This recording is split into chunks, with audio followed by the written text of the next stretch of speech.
In this video, we'll talk about quadratics, how to find a vertex, and how to find the zeros.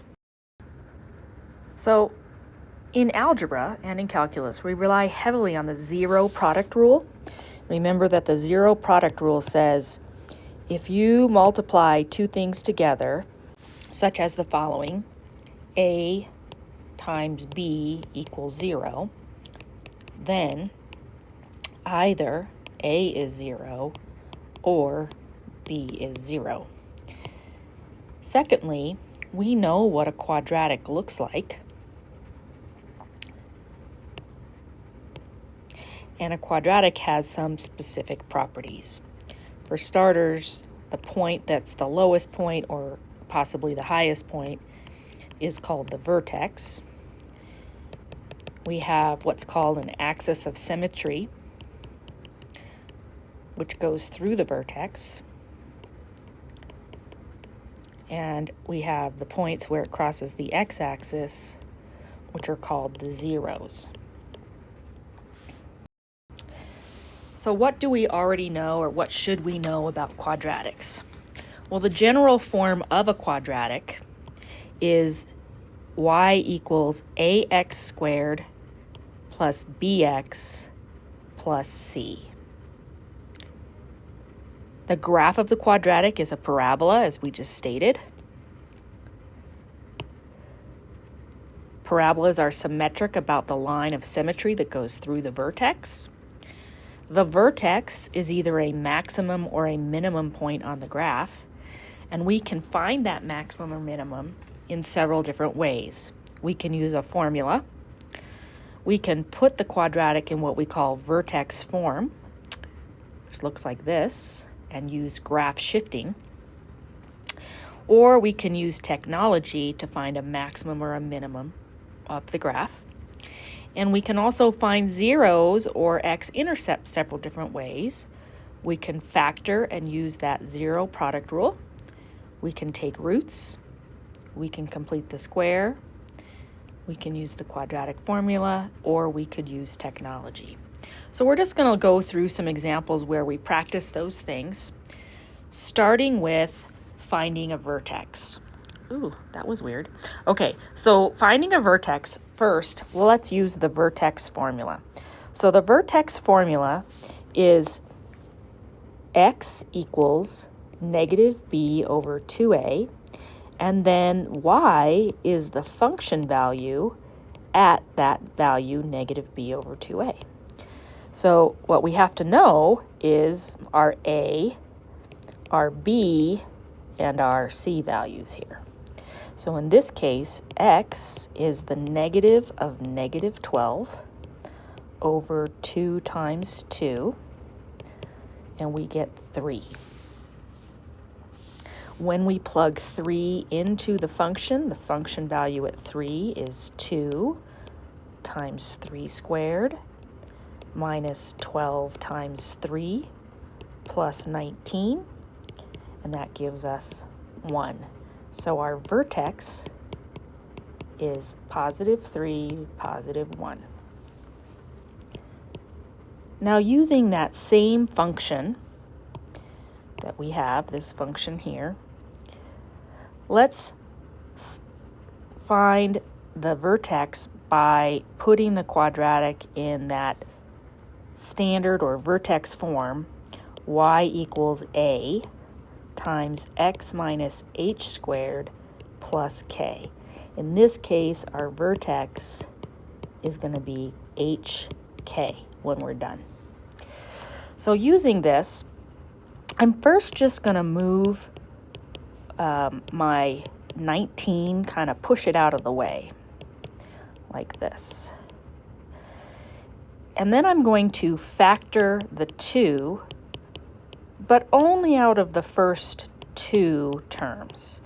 So it's going to be 2 times x squared minus 6x plus 19. So you can see if you distribute that 2 back through, you have what you started with. Now the idea of completing the square says, I want to turn this parenthetical piece, this piece here, into a perfect square trinomial. And in order to do that, I take half of the middle term, which is -6. So 1/2 of -6, which is -3. And then I square that -3 and I'll get 9. So I'm going to add 9.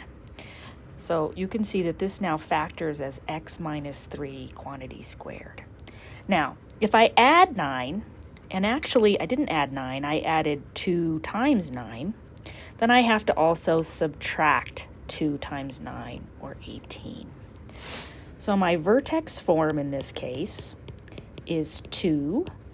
We're going to factor now, x minus 3 squared, and 19 minus 18 is 1.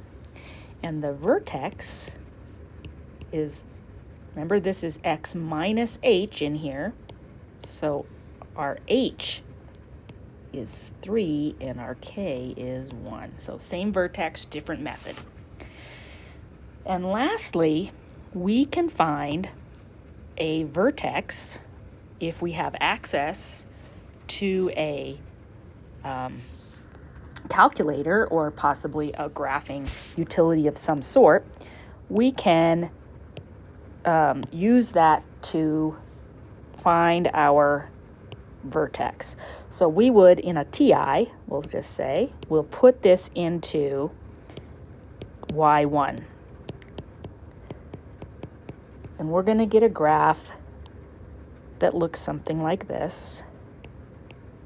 Now we know already that the answer is 3 to 1, but I'm going to tell you what you should do to find this. You're going to do second function, calculate, and then you're going to choose, in this case, minimum. If it was going down, we would do the maximum. The calculator is then going to ask you for a left bound. So when you're doing the left bound, you want to put your cursor somewhere to the left of where you believe that vertex is. And then it's going to ask for a right bound. And we're going to put our cursor somewhere to the right of where we think that is. And then it's going to ask us to guess. So you can move your cursor to where you believe that this is, if you'd like, and then hit enter. And it will return at the bottom x equals 3 and y equals 1. So that's how we use all of those methods to find the vertex. Now the next thing that we should do is practice how we find the zeros of a quadratic. And remember, the zeros are where the function crosses the x-axis, or the function is equal to 0. So one way we do that is we set our function equal to 0 and we factor.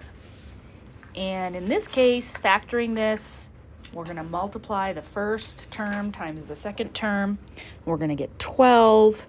So I'm going to list my factors of 12, 1 and 12, 2 and 6, 3 and 4.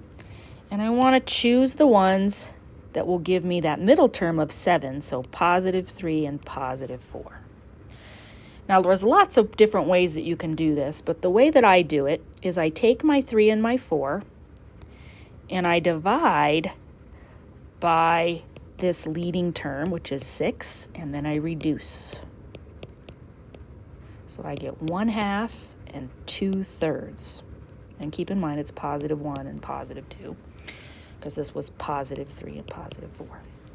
At this point, I'm going to bring these these denominator pieces up, and I'm going to get 2x plus 1 from this one, and 3x plus 2 for the second one. Now you can check. 2x times 3x is 6x squared. Outside's 4x, inside's 3x, lasts are 2. And then we use that zero product property, and we get x is -1/2 and x equals -2/3. The quadratic formula is another way, and it will always work even if your function doesn't factor. So I've written the quadratic formula here. The quadratic formula uses the A, the B, and the C. So we have to identify what our A, B, and C are. So in this case, A is 6, B is 7, and C is 2. And make sure that if you do have a negative sign, that negative sign gets included.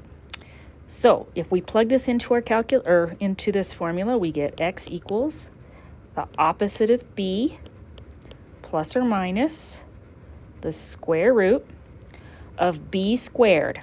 My recommendation is square this number before you write it down. So 7 squared would be 49 minus 4 times a, which is 6, and c, which is 2, all over 2 times 6.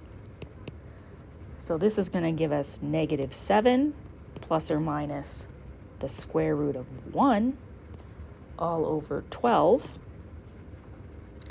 which we have two answers there, negative 7 plus 1 over 12, which is negative 1/2, and negative 7 minus 1 over 12, which is negative 8/12 or negative 2/3. So same result, different method, right? So we have the same two results that we had up here. The last way to find zeros is, again, to use some sort of graphing utility. And in this case, if we plot our curve, it's going to look something like this. And this is very similar. So for example, if I wanted to find this 0 here, I would hit second calculate. I would choose 0, which I believe is number 2. And then it's going to ask me for my left bound. So if this is what I'm looking for, I'm going to choose something to the left. Then I'm going to do my right bound, choose something to the right, and then I'm going to guess. So I'm going to move my cursor to where I think it is, and it's going to end up with x equals negative 2/3 and y equals 0. And then you would simply do it again to find your second 0 over here, choosing something to the left, something to the right, and then guess. So I'm going to stop this video now because that's how we do quadratics. And although a lot of these things apply also to polynomials, some of them do not. For example, the quadratic formula doesn't work for any general polynomial. So we're going to take a new video and do quadratic inequalities.